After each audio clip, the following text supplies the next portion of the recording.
But first, the full supine cowardice, the weak-willed idiocy, the jelly-brained determination of the Biden administration to throw over decades of American strategy, to say nothing of one of America's strongest allies, for no other reason than to gain tactical advantage in the November election. Well, that was put on display for the whole world to see over the past 24 or so hours. You see, after months of trying to manage Israel's response to the atrocities of October 7, and years of acting like a pal to both Tehran and Tel Aviv, the Biden administration decided this week it finally had to pick one side or the other. So, can you guess who Blundering Joe and his merry pack of swamp rats chose? Was it Israel?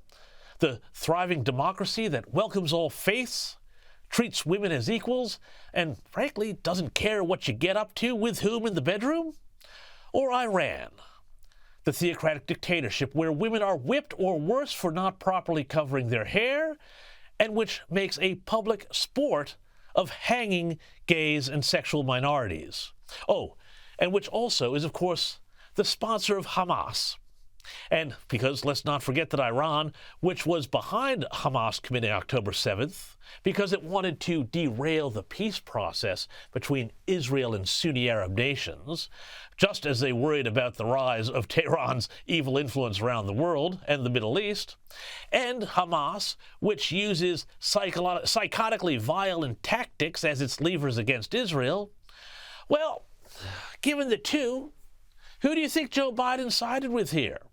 I mean, as Israel is on the verge of, it hopes, finally crushing Hamas and ending the outfit's reign of terror once and for all. As the saying goes, roll the tape. I made it clear that if they go into Rafah, they haven't gone into Rafah yet.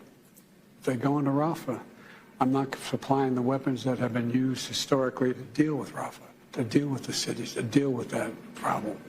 We're going to continue to make sure Israel is secure in terms of Iron Dome and their ability to respond to attacks like came out of the Middle East recently. But it's just wrong. We're not going to supply the weapons and the artillery shells used that have been used. Artillery shells as well. Yeah. So let's get this straight here. If Israel wants to, pretty reasonably, if you ask me, use the threat of going into Rafah and the Gaza Strip to finish off Hamas as leverage in its negotiations, well, that's no good. Biden instead wants Israel, and has been pressuring them on this front for months, to sign a ceasefire that will give Hamas and its leadership the chance to regroup, rebuild, and launch missiles and terrorist attacks and Lord knows what heinous replays of October 7th without necessarily giving up any of the hostages who they have not yet murdered.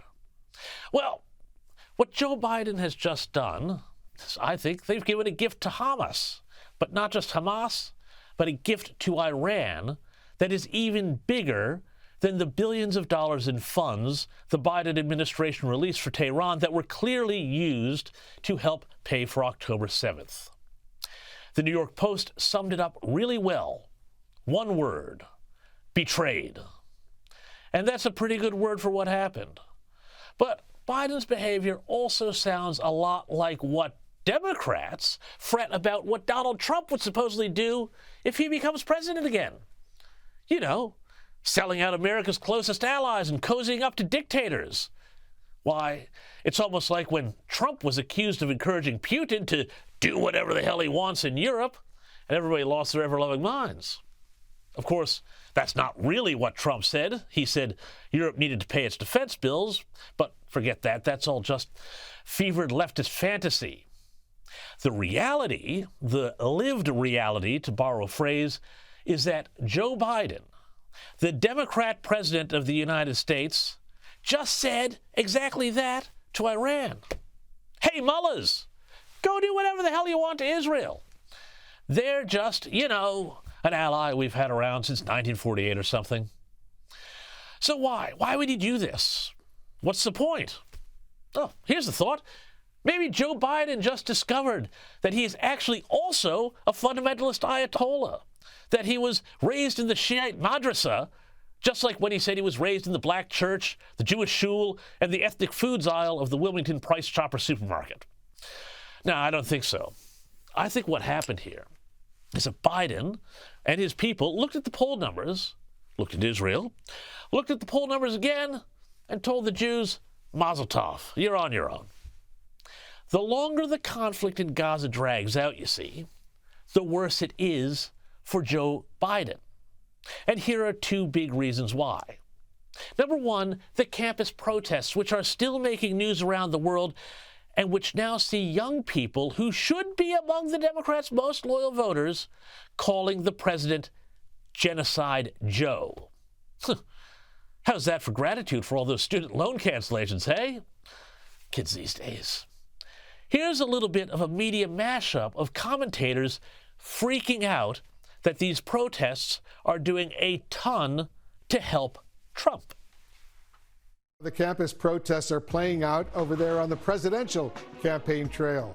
Donald Trump trying to use the issue against President Biden. When you look at these protests, these images, do you think to yourself, wow, this is a real in-kind contribution to Donald Trump? The unrest is now threatening to become an election issue. They're clearly trying to create echoes to 1968 and the anti-Vietnam War, anti-war protests. The 1968 analogy does not bode too well for Democrats. In 1968, Richard Nixon celebrated the non-demonstrators and was elected to the presidency. And the title of David Brooks' piece, Why the Protests Helped Trump.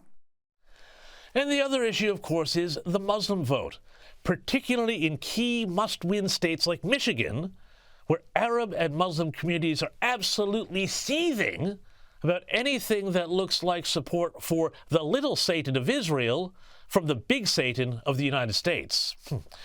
Might want to turn down the heat on that melting pot. I think it's going to boil over. But this adds a whole nother dimension to this. You see, the quid pro quo Biden laid out in that CNN interview, do what I say, Israel, don't go into Rafah or I'll withhold aid because I need you to do what I say for my own political reasons. Well, again, that's also precisely what Biden accused Trump of doing, withholding aid to Ukraine unless they opened an investigation into Hunter Biden. Gosh. And even just 5 short years ago, Biden said that despite his opposition to settlements and his own problems with Bibi Netanyahu, the idea of cutting off military aid to Israel was preposterous. But the idea that we would cut off military aid to an ally, our only true ally in the entire region, is absolutely preposterous. It's just beyond my comprehension. Anyone would do that. Only true ally in the region. Well, the saddest thing is that none of this politically will work. I mean, think about it. Once someone's calling you Genocide Joe, it's pretty hard to get their vote back. But it reveals just how low Biden and his people will stoop, selling out an ally when they are in the middle of trying to negotiate with Hamas for hostages of which 5 are believed to be Americans, by the way, while tipping the balance of power into Hamas's favor because there's a few votes in it? What message does that send to all of America's other allies? Honestly, Joe, how low can you go?